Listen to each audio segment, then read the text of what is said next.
There is a national trace community of practice, which I think has had a couple of meetings over the last sort of a few months.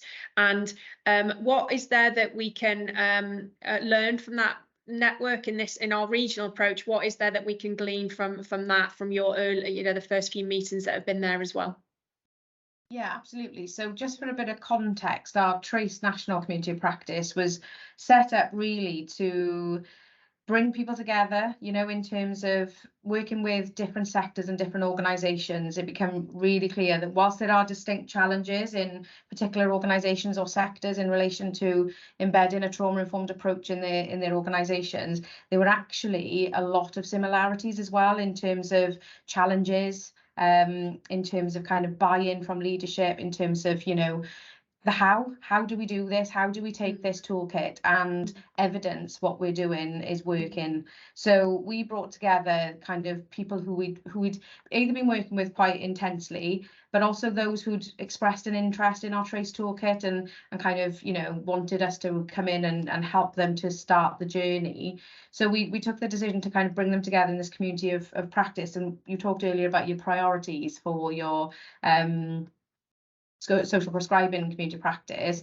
The priorities for us were really about that connection and inspiration, because we knew there were organisations out there who nobody has all of the answers, but there are some organisations with particular resources or particular skills within them that have meant that part of the journey's been easier, and they've really kind of grasped the task at hand in terms of that collaborative leadership or kind of baselining evidence about the why, the buy-in from senior leadership. And that was worth sharing because, we don't want people to feel alone on this journey. As I said earlier, it's never really a process of completion, which can be daunting, particularly if you're kind of trying to bring others along the journey with you in terms of measuring that immediate impact. So it can be quite a lonely position to be peddling this away in an organisation. So connecting with others on the journey felt really important. As you said, we've held a couple of meetings now, and they've grown every time, which is one of the, not that I'm surprised, but it's just a real sign of the appetite for this. There's not resistance to this kind of as an approach, and there's a lot of real good practice already existing. We've been really clear that this isn't something that's new at all in terms of trauma-informed practice, trauma-informed approaches, and actually there's a lot of good work out there that we absolutely want to share with people to help them to inspire to start the journey themselves.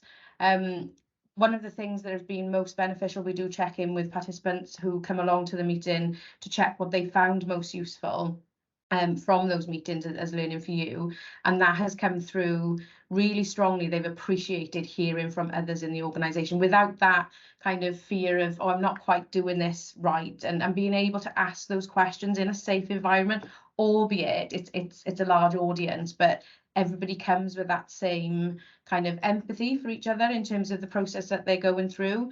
The other thing that we're considering now, which I think what your community practice is already beginning, is to start thinking about how do we take this from the national. There's absolute role for a national space. We're a national organisation, and it's a tool that's out there for anybody. The Trace Toolkit for any organisation to kind of download it and use.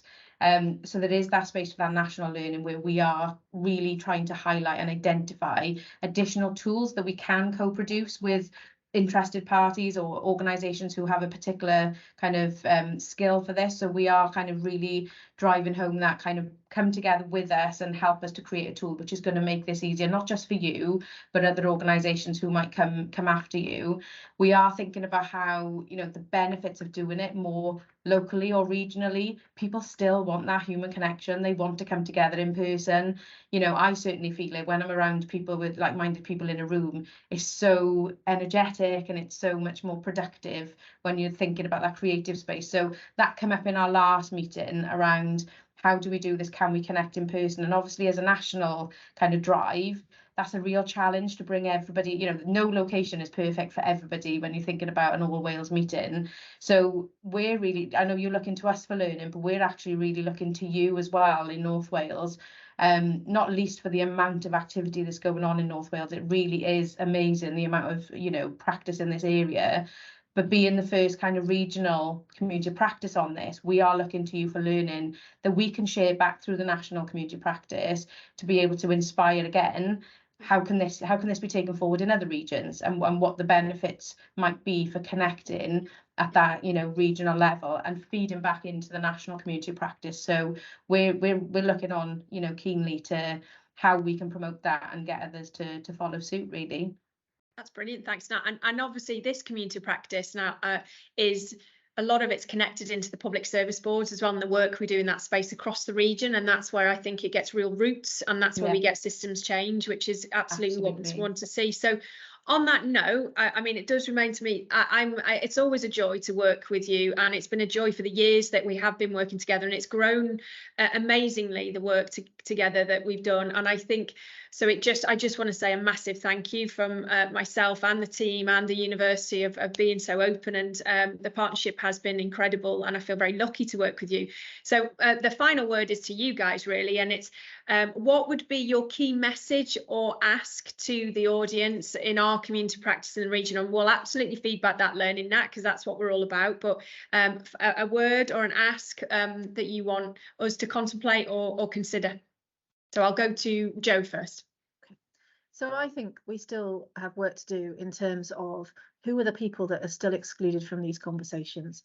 How do we ensure that when we are instilling, you know, the work that we're doing, like I mentioned about the co-production, you know, that you don't lose sight of the fact that, you know, there are people who have different views, have different voices, have different experiences, and how do we create an environment that enables that?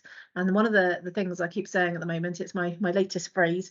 When I was in North Wales, and we did a workshop in Llandudno, and so one of the tables said to me, what we need to be doing with this is, if you're in a hospital environment, there's a lot of health people there, what we need to do is take the hospital to the community, not expect the community to come to the hospital. And I feel that a community of practice needs to kind of embrace that in some way, shape or form. So yes, it's great, we can come together, we can talk to each other. Can we do it differently? Can we find a way of getting to our communities that they want to engage in this as well, so that we get that real diverse mix of voice and experience that's not just public sector, that's not just people who do this as part of their jobs, it's not just people who are interested. Where are those people that should be interested but don't know anything about what we're doing, and how do we include and involve them in a way that's not saying you must, that's inviting them in as an equal partner and sharing that power, as Nat said before. So I think that's a challenge for all of us. We're facing that as well, in terms of, you know, the real drive now from my position to think about some of the areas that we've paid less attention to. And I've talked about this a lot. I feel complicit in not understanding enough about things like racial trauma, but we don't have enough people working with us, alongside us, part of us, that are able to really explain what that means, and that's what we've got to change. It's got to be a completely diverse way of working, with that ethos of co-production. But what does that really mean in terms of those marginalised groups that we keep excluding, because we don't recognise or we don't understand how best to include? I was at an event yesterday where Nazir Afzal was speaking, and he said diversity is about making better decisions. And if you have people in the room that enable you to understand what the impact of some of the things that you're thinking are on them, which would be different to what they would be on you, then you're going to make a better decision. And I think that's really, really important. That's a brilliant challenge, Jo, and well framed.